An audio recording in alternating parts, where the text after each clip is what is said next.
Obviously, I daily update TV. So then I will share. Now subscribe to my YouTube channel, no like and share. Then is about a Justice Tokono. Oko PMO a GH1 breakfast review. Openebi Kotanasoka said the office of the Chief Justice should be suspended. Yes, it should be suspended, or the Chief Justice himself be suspended.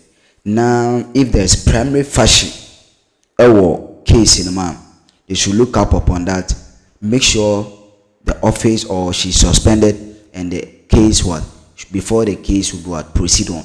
Now, they say 3 individuals in a petition Yamame Tokun, but Tokun acted in such a way say she don't deserve to be sacked from office.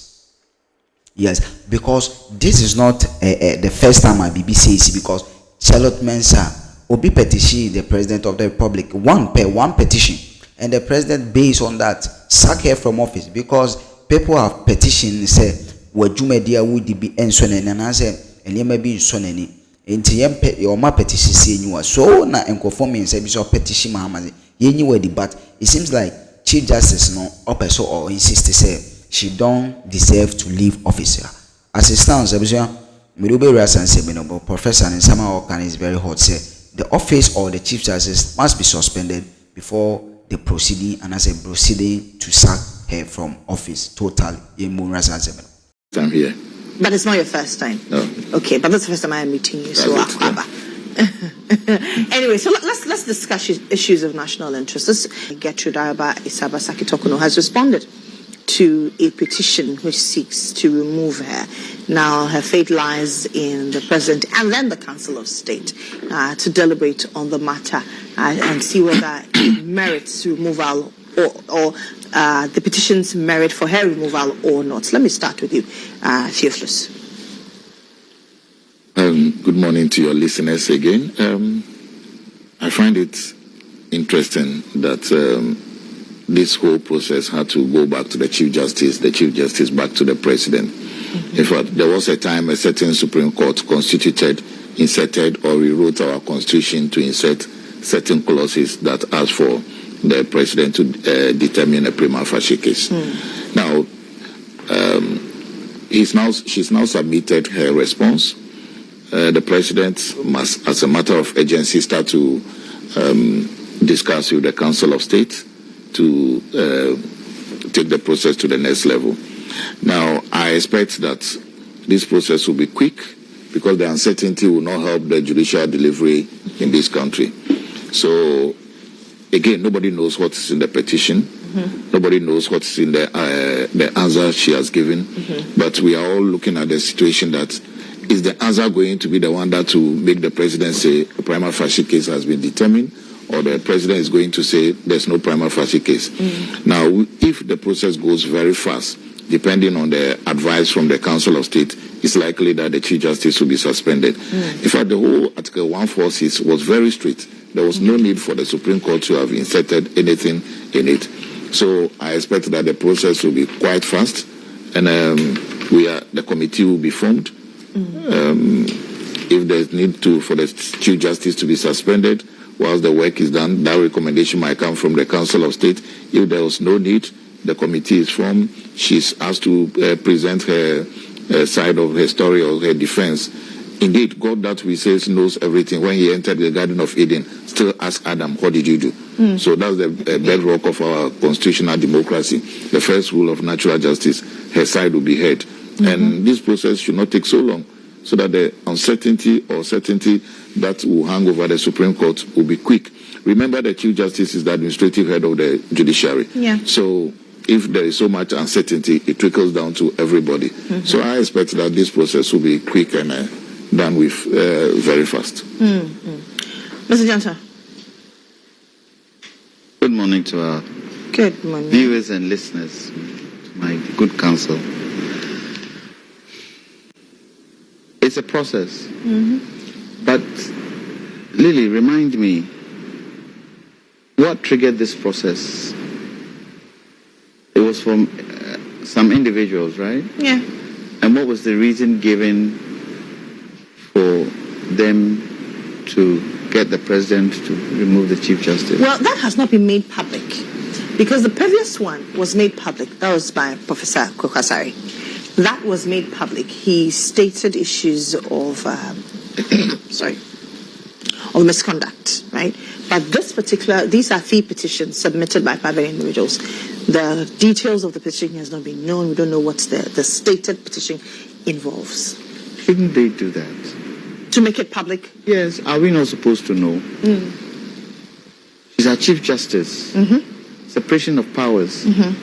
And if she's done something wrong or ultra-virus to the law, should we not, the people, know the reason why it's being asked for her to be removed? I didn't feel comfortable with that, because as you're saying, we don't even know the reasons. So if we don't know the reasons, and it so happens that going through the process that my colleague has mentioned, goes to Council of State has a look at it, can even sometimes, after the Council of State has have a look at it, the President's own lawyers will also have a look at it. He would then have to decide whether there's a prima facie case against the Chief Justice. Then he'll have to decide whether, okay, I'll go according to Article, is it 146 to suspend her or to remove her? Then you ask the question, will the politics come in and play in there? Because she was put in power by one government, so I don't think I can work with her, so she should go. You know, all this. But we need to know the stated course for this process that is going on. I think it's imperative. And I read and I wasn't sure whether it had got to do with after the president had made his mind up. A 3-member committee is formed, isn't it? That is so. Once the president decides that there's a prima facie case. 5 members. I thought I saw 3 here. 5 members, made of 2 justices, 3 ordinary people. Okay. Not lawyers, not MPs, not members of the Council of State. Okay. The thing that I don't want to use this word because I'm not sure whether it's the right word, but when you get onto the Council of State, there are eminent lawyers on the Council of State. Retired judges, Attorney General, retired Chief Justice, Chief Justice, retired Speaker. So I think, retired Speaker. I think the legal process would be really examined to what her response is and the reasons why they have brought this case against the Chief Justice. So let's see. I just hope the reasons don't turn political, because in the past we've seen such things being political decisions, and that the reasons would be told the people of Ghana once the decision is made. I think it's important. The president, in his, I'm not sure, State of the Nation address, indicated transparency. Yeah, it was even in his inaugural speech. Transparency to the people of Ghana. And I expect it to go through every chain, every line for the people to know. We have been kept in the dark on so many things in the past. I think we're getting to a point right now where the politics of Ghana has changed in terms of the people's knowledge of what politics is about, the people's knowledge of what they expect democracy to be. The real reason is given why a certain line was taken, especially if a prima facie case has been identified. And let's see how it rolls. But please, both and minority, don't let us play politics in Parliament. Let's go according to the content of the reasons why. To add to us, Senior, or to explain a few things, under Article 146 Clause 8, it says that all proceedings under this article shall be held in camera. And a certain panel of the Supreme Court previously held that in camera means even the content shouldn't be known. So that's precedent. They went on to say that having published the contents of the petition had already violated this part of the Constitution. So much as there may be merits in the petition, the violation of a constitutional provision has made it that the petition could not go forward. So and if you read President Akufo-Addo's, former President Akufo-Addo's comments on Kwaku Azan's petition, this was also reference to. So that is the more reason why, if you read President Mahama's letter to the current Chief Justice, he says that this is being transmitted to you under restricted level of security. So if the Chief Justice, in her own wisdom, decides to spill it to the public, so be it. That is her problem. But from the presidency, it is being said that we are sending it to you with shall be held in camera, to mean that let nobody knows the content. You see, Senior, you are aware that the modern purposive approach of constitutional interpretation sometimes even leads to absurdity. Yes, it does. It leads to absurdity. Certain things are very clear. You don't need to go for purposive interpretation for it. You just go for the words. The words are clear. In camera means when you're having the discussion, the hearing, it should be without the public. Yes. Finito. Yes. It doesn't mean when the petition is received, the receiver should also be in camera. It doesn't make sense. You see, this is where, when you look at the 1992 Constitution, life has run faster than why the Constitutional Review Committee should look at this. Should look at this particular clause. I mean, shouldn't we know? I mean, why should it be everything in camera? The hearings might be in camera, but the results of the hearing, the reasons why you took that decision, it shouldn't be in camera. And what initiated the whole thing should not be in camera. Should be in camera. We should know. It should not be. We should know. Like the president sacking somebody and not giving reasons why. When you are appointing him, you gave reasons sometimes.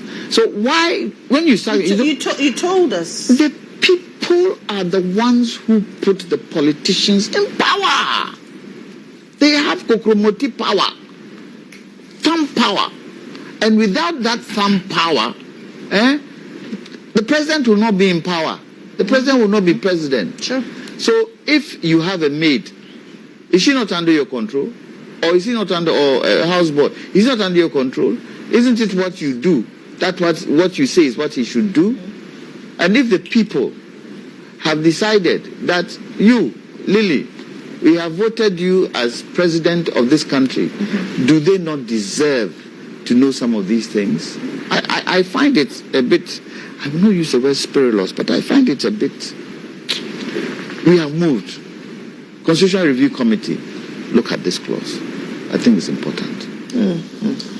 Right. It's important that he says the Constitutional Review Committee will look at this particular clause in our 1992 Constitution. But don't you, Mr. Johnson, don't you think that it is a sensitive position that the Chief Justice holds? And so putting everything out in the public doesn't taste well. I mean, the reasons why a certain decision was made. You don't think we should? You don't think we should know? I believe we should know, at least. Give us reasons why it was decided in a certain way. So, nobody knows. The president says, I cannot work with, the Chief Justice, there's a prima facie case, she's hauled out. Are you trying to tell me? From the very first instance where government communication put out a circular that, petitions have been received as a presidency from 3 individuals, the content of the petition should have been circulated. Do you think so? Well, what's the reason? Do you know the reason why? No. The reason could be as spurious as anything. The reason could be, she did this against this, she did this against this. That's why we are moving her. We don't know. Kwame Janto is suggesting that Chief Justice Gertrude Torkornoo step down from her position as her responses to the petitions for her removal are being considered. The Chief Justice on Monday, April 7 this year, submitted her official response to the petitions seeking her removal from office following a 10-day grace period by President Mahama. Her response paves way for the Council of State to begin its review process to determine whether a prima facie case exists to warrant further proceedings. But speaking on GHC this morning, Kwame Gentile says it will be in the best interest of the CJ to lay down her tools for now. At this material moment, the CJ should recuse herself from paneling any bench because of this case. Indeed, the day the announcement came, the following morning, CJ was a chair of a panel. I was in Supreme Court. She was a chair of a panel that had case. It could help her case. If to she step aside? If she says aside, look, with all this going on, I would rather step aside from my responsibilities and hand over to the one till this case is done. I think, for me, I think the law doesn't bar her, but I think it would work in her favor. That's the way I see it. But I'm not saying she should. But I think it would look better for her if she did that. There's huge responsibility in being a Supreme Court judge. I was subscribing and share Juma the daily updates in the 24/7 Juma at so much for native. Na Chief Justice Tokuno one year na say opposite free office because Justice Tokuno say onono o deserve second chance. Abera ya petition say Tokuno yenyu free ho amaze obere duru say yenyu free ho. Tokuno acting in such a way say she don't deserve to be sacked from office. Sana Tokuno na dream. Ebusua beru be ase na Makofan Sanfo Frabesu daily updates we give you the best. Stay tuned, stay connected.